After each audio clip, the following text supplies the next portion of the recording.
Hi everybody, Darlicia Menzie here, your favorite realtor of Menzie Makes Moves Real Estate, powered by Berkshire Hathaway Home Services Select Properties.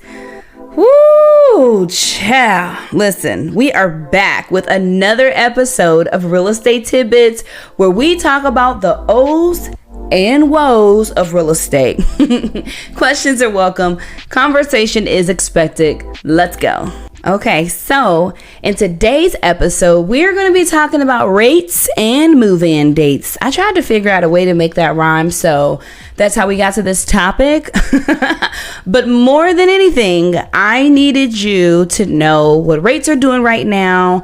And if you're preparing to move within the next month, 2 months, 3 months, 4 months, half a year, you need to kind of know how to work your way backwards so that you can meet your goals, your move-in goals, your moving goals out of state, move goals in state. If you're renting and you're preparing to purchase, if you're purchasing, but you also need to sell, all of that matters. So let's jump into it.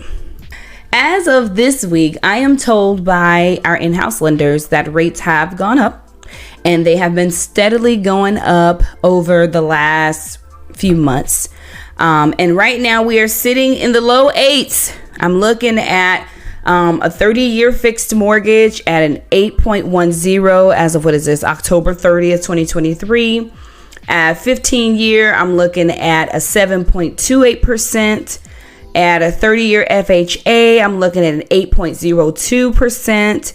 At a 30-year jumbo, which we really don't talk much about, I'm looking at a 7.78%. And if you do an ARM, it's at a 6.99. But those can be dangerous depending on your market and if you know what you're doing. Okay.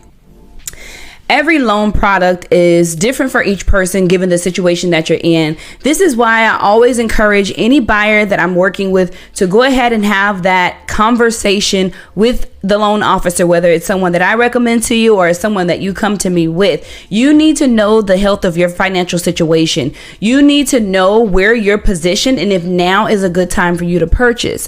But here's what I'm also going to tell you. As a person who does not like to sell, so to speak, I know how to negotiate and work through deals, and get results. But when I talk about salesperson, I'm not out here just begging for business, or I'm not out here just trying to get you to buy something just for the sake of supporting my business. Like, I'm not about that at all, because I wouldn't want anybody to do that to me. Anybody that I work with, they're ready to buy. They're in a position to buy. They've been paying attention to what's been going on in the market, and they're listening to the professional advice and wisdom that I share with them.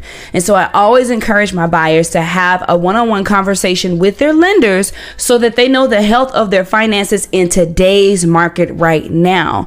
So for instance, someone who was ready to purchase a month ago at a 7% interest rate, they're going to qualify for a different loan amount at this point in time, with the rates being at an 8.10%, 8.10%. So much house you can afford when those interest rates change. So you want to make sure that you have an updated pre-approval letter. And here's the other thing about me is I don't show houses without a pre-approval letter. We want to be very strategic with the time that we spend out in the streets, out in the homes, and putting together offers. So before you get that serious or that far in a process, when you work with someone like me, I want to make sure that you know your financial situation. So the houses that we're looking at, the areas that we're looking in, they fit your financial scope and they fit your desire list and what's available in the market right now. So point number one for you to take away from me is to always have your pre-approval letter and to have that one-on-one discussion with your lender so that you can know the financial health of your situation in being able to purchase at this time. Okay, so hear me clear when I say this. So lean in. Interest rates are going to change. So if you're in a position to buy. Don't be afraid, because interest rates are now 8.10% for a 30-year fixed mortgage. Listen, back in the day, I ain't gonna say how far back, but interest rates were 17%. Interest rates were crazy, ridiculous, 18, 21%. I'm being told, for those who are a little bit seasoned in the game, right? So us being at 8% really is a normal percentage for us. We just got used to the 2 and the 3 and the 4 and the 5% from the few years past here, last 5 years, 4 years or so, which was actually historical lows. We've never seen those interest rates before. So I want you guys to get out of the mindset of being fearful to go ahead and purchase right now, but also being realistic about the purchase amount and the size of home in today's market and what that looks like. Now, if that's something that you're not willing to compromise on, then I need you to consider this also. The prices of homes are not going to go down. The prices of homes, say it with me, the prices of homes are not going to go down. So you waiting for a 7%, a 6% interest rate today because you want to see those numbers that we're probably never going to see again. You waiting for a 4% interest rate, a 3% interest rate like some of us got in 2018, 2019. You're going to miss out on the opportunity to be able to afford the kind of home that you want now by waiting, because the cost of homes are not going to go down. In fact, they're appreciating every single year. They're appreciating with every financial boom that we're having here in the United States. And so let's say you want to purchase a $300,000 home today. You waiting until when next year, when 2 years down the line, when 3 years down the line, because you think interest rates are going to come down. That's going to change the price of your home. Interest rates may very well come down, but the home is now going to be $500,000. So I want you to consider, if you're ready to purchase now, then purchase now. If you're in a financial position to purchase now, then purchase now, and let the equity in the home do what it's supposed to do. The whole goal of real estate is to buy and wait. It's not for the quick dollar or the quick fix. Yes, there are some people who flip homes and then they sell it back in the market, and that's totally fine if you're in that position or if that's something that you desire to do. But if you're looking to occupy and own a home, the goal is to live in it and wait, because over time is going to gain equity even as you're paying down that mortgage. So date the rate and marry the house. Find the house that you really want. If you're able to move forward right now, then move forward and purchase that home, and let homes do what homes do. Let real estate do what real estate is going to do for you. All right, so the second part of this video, he said rates and move-in dates. So move-in dates, let's focus on how do we work backwards in a real estate transaction, right? So a normal transaction, at least in our area, I'm in the St. Louis County, St. Charles County, Lincoln County, Warren County type of area in Missouri. A normal transaction is 30 to 45 days. A lot of my transactions have taken 30 days. And so anytime we're writing a contract, one, your realtor should be in communication with you on when you need to close, because that's something that you and the seller, or you and the buyer, are going to have to agree upon when considering those contracts and those negotiations. But a normal transaction is going to take you anywhere from 30 to 45 days. Now, there are instances where there are clouds on the titles, or people need to take care of some sort of issue in the background, or something comes up in the lending, or something comes up in the house, a freak accident, a storm, whatever could happen, right? We talked about something like that in a previous episode, but that may require the closing to be pushed back. Or it may be the case that you have written a contract or accepted a contract that was 2 months out or 3 months out, because at the time you knew you were relocating, you weren't ready to move yet, but you wanted a contract on your home, or you knew that you needed to get done with your rental lease and the seller agreed to wait that long, or whatever the case may be. The point is, a normal transaction is 30 to 45 days, but it may and it can extend from there. So when you're thinking about that, let's say, what is this? October, it's almost November. So let's just say it's November.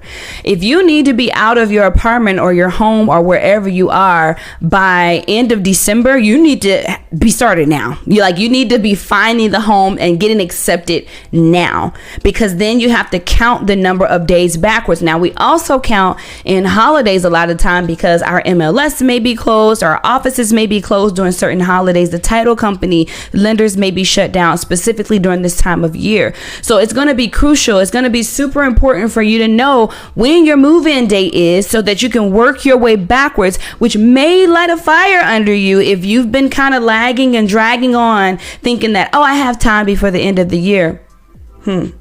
Now, if you got a little bit of time, January, February, March, then okay, you can lollygag a little bit. But I want you guys to get in the habit of working your way backwards. If your ideal move-in time is X date, then you need to count backwards 30 to 45 days to see where you are to have an accepted contract.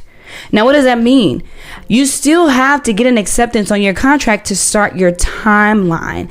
And for many of you, it takes a few weeks or a couple of months to really find what it is that you're looking for. So if that's the situation, let's say you're in one of our popular price ranges right now, 200 to 250 in St. Charles County. Super popular price range, but not a lot there. So when they come on the market, they're going really fast. So you got to be ready and in tune with it. So in a price range like that, where houses are going fast, 250 to 350, they're going fast in your county or whatever it looks like in your particular area. You need to make sure you tack on a few extra weeks or a couple of extra months so that you don't miss the timeline that you absolutely have to have. Now, I'm also saying this to encourage you to not wait to the last minute to say, well, I have to be moved out by this time and I waited until this. Like, give yourself room, give yourself a cushion so that if anything has to change, you have the ability to change and it's not down to the wire. So I hope this episode has been helpful for you guys. Rates and move-in dates. We're talking about keeping an eye on those rates, having that conversation with your realtor and with your lender and understanding what rates are today in your market and how much house that affords you, and only looking at homes that you can afford so that you can best utilize your time and your realtor's time in finding you your next home or in selling your next home. If you're a seller and you're looking at these interest rates and you see that some buyers have decided to pull out of the market, then maybe you want to consider a 2-1 buy down. You want to offer some money and some seller credits to help that buyer either with their closing costs, or you want to help that buyer with lowering their interest rate for a couple of years. So instead of lowering your purchase price, you can offer them money to help lower their interest rate or paying towards their seller costs. Their closing costs. So there's a lot of strategy that goes into this. I know real estate can look easy, but there really is a lot going on behind the scenes to help both buyers and sellers get the best possible opportunity that they can in purchasing and buying a home. I hope this has been helpful for you guys. I really want to encourage you to not let fear rule you. This is my message for this episode. Don't let fear rule you. What really is going to rule out fear is you having a greater knowledge of the position that you're in. Once you know the position that you're in and you get to see the options that you have, that takes fear out of the question. It takes fear out of the equation because now you're in control of your decisions. Now you're in control of the direction that you want to go, and you're willing to take whatever consequence, good and bad, that comes as a result of the decision that you've made. Okay? I'm so glad we had this time together just to sing a song or dance or two. Seems like just as soon as we got started, it was time to say so long. Thank you guys so much for joining me for today's episode of Real Estate Tidbits. Until next time.